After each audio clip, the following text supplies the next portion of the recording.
기도하심으로 2월 16일 월요일 매일 예배 시작하겠습니다. 기도합니다.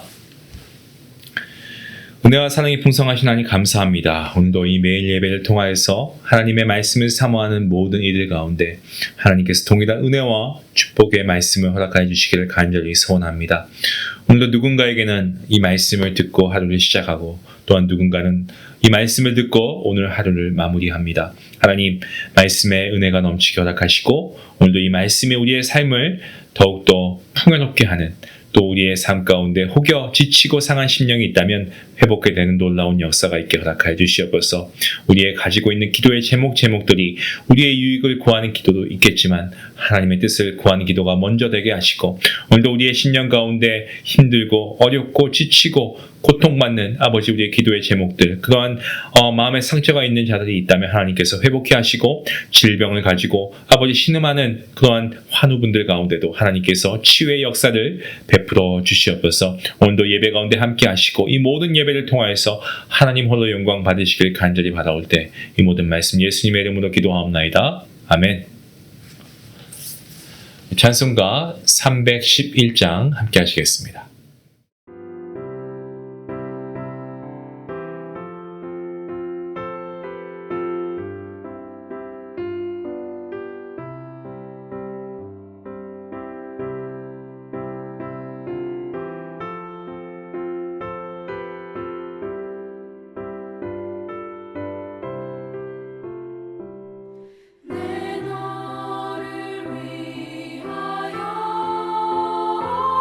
온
오늘 함께 우리가 말씀을 통해서 은혜 나누길 원하는 본문 말씀은 마태복음 14장입니다.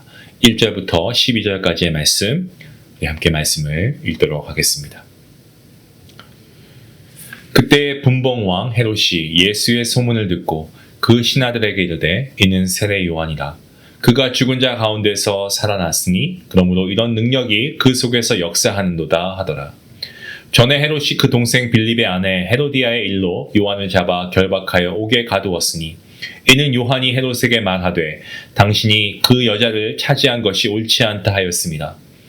헤롯이 요한을 죽이려 하되 무리가 그를 선지자로 여김으로 그들을 두려워하더니 마침 헤롯의 생일이 되어 헤로디아의 딸이 연석 가운데서 춤을 추어 헤롯을 기쁘게 하니 헤롯이 맹세로 그에게는 무엇이든지 달라는 대로 주겠다고 약속하거늘 그가 제 어머니의 시킴을 듣고 이르되 세례 요한의 머리를 소반에 얹어 여기서 내게 주소서 하니 왕이 근심하나 자기가 맹세한 것과 그 함께 앉은 사람들 때문에 주라 명하고 사람을 보내어 옥에서 요한의 목을 베어 그 머리를 소반에 얹어서 그 소녀에게 주니 그가 자기 어머니에게로 가져가니라.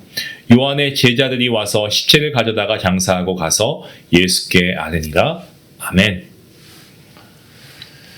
마태복음 11장부터 15장까지에서는 바리새인들과 서기관들이 중심이 되어서 예수님을 배척하는 내용을 담고 있습니다.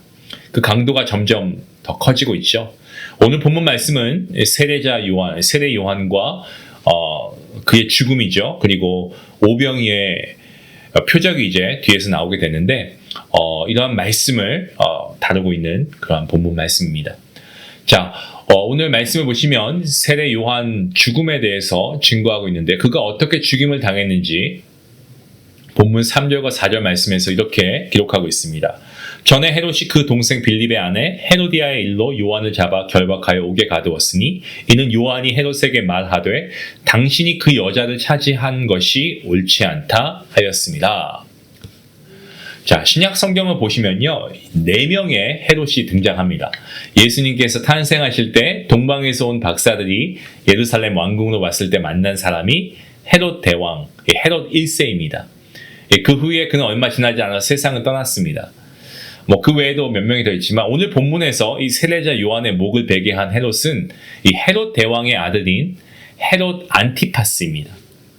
복음서에 나오는 헤롯은 대부분 이 사람이다라고 생각하시면 됩니다. 사도행전 12장에는 사도 야고보를 죽이고 또 사도 베드로를 옥에 가둔 헤롯이 나오는데 그는 이 헤롯 대왕의 손자인 헤롯 아그리빠 1세입니다. 그는 나중에 죽음을 맞이하는데 벌레에게 먹혀서 죽음을 맞이합니다. 또한 사도행전 26장에 사도 바울이 베스도 총독에게 신분을 당할 때 아그리빠 왕이 함께 있었는데 그가 바로 헤롯 아그리빠 2세입니다. 그는 헤롯 아그리빠 1세의 아들입니다. 헤롯 안티파스에게는 이복 동생 중에서 헤롯 빌립 1세가 있었고요. 그의 아내가 오늘 본문에 등장하는 헤로디아였습니다. 헤롯 안티파스는 헤로디아와 불륜 관계를 맺습니다. 헤롯 안티파스는 헤로디아와 결혼하기 위해서 자신도 이혼하고 그리고 동생 헤롯 빌립 1세도 이혼하게 했습니다. 자, 그것을 세례 요한이 옳지 않다라고 반복해서 지적하죠. 그렇게 하니까 어떡합니까? 투옥시켜버립니다. 헤롯에게 있어서 세례 요한은요 아마 눈의 가시와도 같았을 겁니다. 그래서 하루라도 빨리 제거하고 싶었을 겁니다. 하지만 사람들의 눈이 두려웠다라고 본문 5절에서 말씀하고 있죠. 특정 대상에 강박적으로 어떤 공포감을 가지고 있는 것을 지칭해서 우리가 이 포비아라고 하잖아요. 이 포비아라고 했을 때 화학 제품에 대해서 두려움이나 거부감을 갖는 것을 화학 포비아라고 하고 먹거리의 안전성에 대해서 불안감을 가지는 증세를 먹거리 포비아라고도 하죠. 이 포비아가 본문에 두려워하다에서 온 말입니다. 헤롯은 사람들에게 이 포비아가 있었습니다. 두려움이 있었습니다. 그가 사람들을 두려워했던 것은요, 그의 아버지 헤롯 대왕처럼 자기 자리에만 집착했기 때문에 그렇습니다. 세례 요한을 잘못 처형했다가 만약에 뭐 민중 봉기라도 일어나면 정말 로마 제국에서 신임을 잃어버리고 폐위를 당하는 것은 이건 불을 보듯 뻔한 상황이었기 때문이죠. 그런데 세례 요한의 목을 베는 정말 이러한 어이없는 그러한 결과가 이어지게 됩니다. 본문 6절과 7절 말씀을 보시면 이렇게 이야기합니다. 마침 헤롯의 생일이 되어서 헤로디아의 딸이 연석 가운데서 춤을 추어 헤롯을 기쁘게 하니 헤롯이 맹세로 그에게 무엇이든지 달라는 대로 주겠다고 약속하거늘.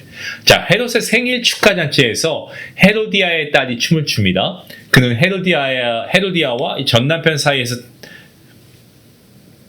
그 태어난 딸이죠. 살로메라고 알려져 있습니다. 그 춤에 홀려가지고 이 헤롯이 어떤 소원이든 들어주겠다라고 맹세합니다. 자, 마가복음을 보시면 나라의 절반까지도 주겠다라고 약속합니다. 하지만 그 말을 하지 말았어야 했습니다. 헤롯은 사람들 앞에서 딸을 자랑하고 싶었을 것이고 자신을 과시하고 싶었을 겁니다. 하지만 그 과시욕의 대가는 굉장히 컸죠. 헤롯의 말은 가족들 앞에서 한 것이 아니었습니다. 또 딸이 귀여운 소원을 말할 것으로 생각했을지도 모릅니다. 하지만 딸의 요구가 무엇입니까? 정말 상상을 초월하는 것이죠. 딸은 어머니의 사주를 받고 세례 요한의 머리를 달라고 합니다. 헤롯의 생일 때는요, 신하들, 장군들, 지방의 귀족들, 부자들, 이 모든 사람들이 다 참여했습니다. 때문에 그가 내뱉은 말은 다시 주워 담을래야 담을 수가 없습니다. 순간 과시욕으로 말미암아서 세례 요한은 결국 죽임을 당하게 되죠. 12절 말씀에 요한의 제자들이 와서 시체를 가져다가 장사하고 가서 예수께 아뢰었다라고 이야기합니다. 요한의 제자들이 장례를 치렀습니다마는 머리가 없는 시신으로 슬픈 장례를 치러야 했습니다. 그리고 장례 후에 그 사실을 예수님께로 가서 말씀을 드렸다고 하는 것은 이 세례 요한의 역할이 끝났음과 동시에 요한의 제자들이 예수님을 따르는 사람들이 되었다는 것을 의미하고 있습니다.